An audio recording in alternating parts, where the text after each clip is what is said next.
Vous écoutez un podcast Top Music. Premier sur la région. C'est moi le patron, avec le réseau Entreprendre.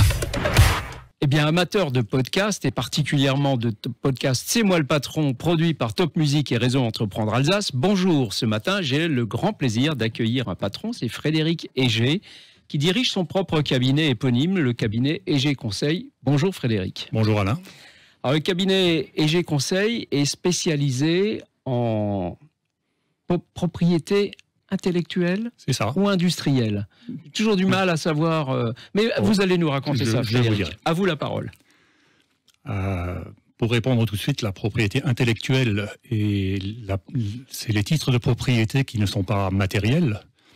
Et là-dedans, il y a le droit d'auteur qui est d'une part, et la propriété industrielle de l'autre. C'est la propriété intellectuelle appliquée à l'industrie. Donc les brevets, pour faire ça. Brevets, marques, dessins, modèles. D'accord. Ce sont les trois titres de propriété industrielle. D'accord. Et donc, vous avez créé votre cabinet, je crois, en 2008, c'est bien ça? C'est ça. Après une existence d'ingénieur dans différentes entreprises. C'est ça. D'accord. Vous pouvez nous raconter un peu comment on devient entrepreneur? Alors, j'ai fait de la recherche, j'ai fait du bureau d'études, j'ai fait j'étais responsable d'activité et toujours à nouveau, j'étais confronté au brevet d'invention. Soit que les concurrents en avaient, soit qu'on en déposait nous-mêmes, soit qu'on en avait un déjà et dont on profitait sur le marché. Et donc, à l'occasion d'un changement de direction, j'ai fait des études complémentaires de droit en propriété intellectuelle, donc en complément à mes études d'ingénieur. Et ça m'a permis d'obtenir une qualification en brevet d'invention en particulier, mais aussi en marque, dessin, modèle. Pour vous expliquer peut-être un peu plus ce que c'est, quand vous passez du temps à inventer, à trouver des solutions techniques, ou alors à créer quelque chose de beau, d'esthétique, ou à faire valoir un nom, vous passez du temps, vous dépensez de l'argent. Et vous avez besoin pour retrouver cet argent d'un privilège sur le marché. Le titre de propriété industrielle, c'est ce privilège. Un brevet vous donne le droit d'interdire à tous les autres d'exploiter votre invention. D'accord. Une marque vous donne le droit d'interdire à tous les autres d'utiliser ce nom pour ce type de produit. Et donc mon métier, c'est à partir d'une solution, de l'écrire dans un document juridique pour qu'on puisse le faire valoir devant un tribunal le moment venu. Alors, le titre de propriété industrielle, c'est valable en France, c'est valable à l'étranger. Comment ça fonctionne et quel en est le prix finalement? Parce que ça coûte quelque chose. Hein. J'imagine, il faut que vous vous en viviez aussi. Absolument. Le brevet, on le dépose en général pour la France. D'accord. Et après, on a un délai d'1 an pour le déposer n'importe où à l'étranger, avec la même date de valeur en quelque sorte que le brevet français. Et c'est pays par pays ou c'est monde? C'est pays par pays, avec quelques pays qui se sont regroupés. Et notamment en Europe, il y a une procédure de délivrance commune à quasiment tous les pays d'Europe, pas seulement l'Union européenne. Et cette année, normalement, entrera en vigueur un titre unique de l'Union européenne. D'accord. Donc c'est une des exceptions. Mais sinon, c'est vraiment pays par pays.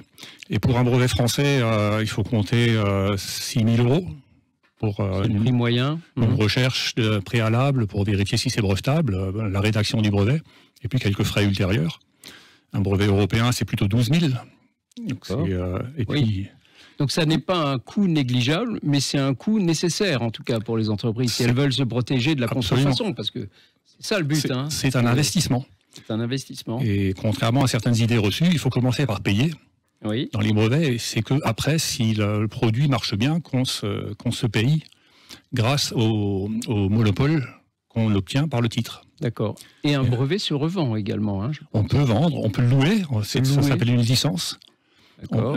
On peut vendre, et on peut vendre le brevet allemand et garder le brevet français. Il y a pas mal de souplesse à ce niveau-là. Et dans ce genre de dépôt de brevets, on dit souvent que les pays asiatiques, j'en citerai aucun en particulier, mais on pense aux plus grands d'entre eux, c'est beaucoup de copieurs. Alors est-ce que le brevet permet vraiment, dans ces pays-là, de protéger l'invention du créateur, du chercheur? On peut dire oui, ça protège vraiment, mais il y a des conditions. C'est pas la peine d'avoir un brevet en Chine si vous n'avez pas une équipe commerciale forte en Chine qui est capable de constater déjà la contrefaçon. Bien sûr. Et puis des juristes chinois Il y a une dizaine d'années, on a eu une première décision importante où un étranger a gagné en Chine. C'est le groupe Danone, non? Je ne sais plus lequel c'est, mais on vient de loin. Et petit à petit, ça s'améliore. On arrive à défendre ses droits, donc à condition de mettre les moyens sur place. Bien sûr. Bien sûr.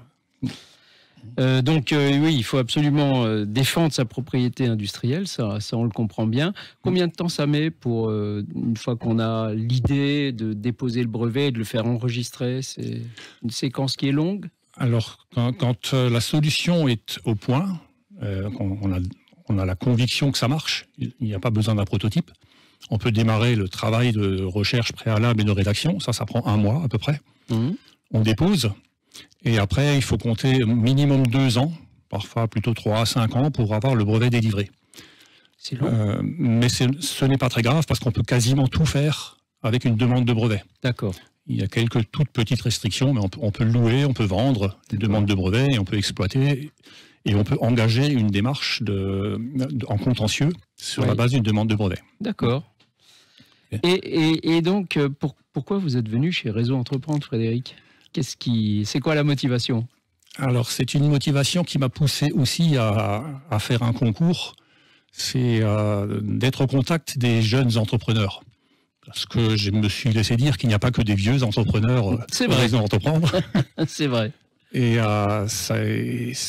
je crois qu'on a peut-être tous besoin, quand on avance un petit peu en âge, de rester au contact des jeunes. Et c'est une des opportunités ça stimule, hein, oui, c'est sûr. De voir des jeunes qui entreprennent et d'échanger avec eux. D'accord.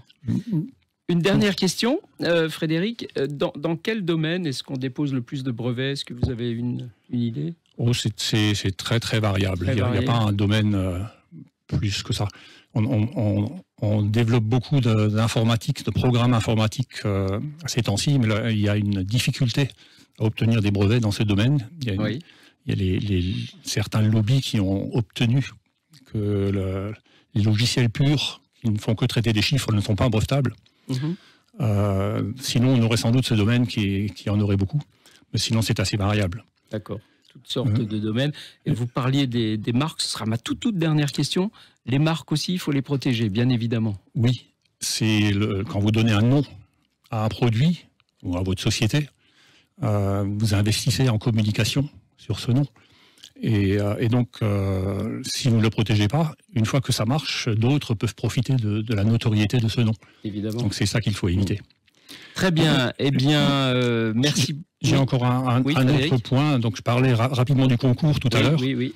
Donc, après une dizaine d'années d'avoir démarré mon cabinet, j'ai décidé de lancer un concours pour encourager là aussi de jeunes entrepreneurs. Et donc je donne 2 prix de 3 000 € tous les ans à des start-up ou PME qui ont trouvé une solution dans le domaine de l'environnement. Très bien. Et c'est la 4e année cette année. Et nous venons de lancer notre appel à candidature et candidaterons jusqu'au fin avril pour faire acte de candidature chez nous. Eh bien, donc, start-up qui est dans le domaine de l'environnement, vous avez de bonnes idées, vous avez de bons produits. Candidater à ce concours, c'est 3 000 € à la clé pour les vainqueurs. Merci beaucoup Frédéric. Vous vous adressez directement, je pense, au cabinet EG Conseil, c'est tout simple. Hein. Frédéric EG vous recevra avec plaisir. Merci pour toutes ces explications Frédéric. Merci. Et longue vie à EG Conseil.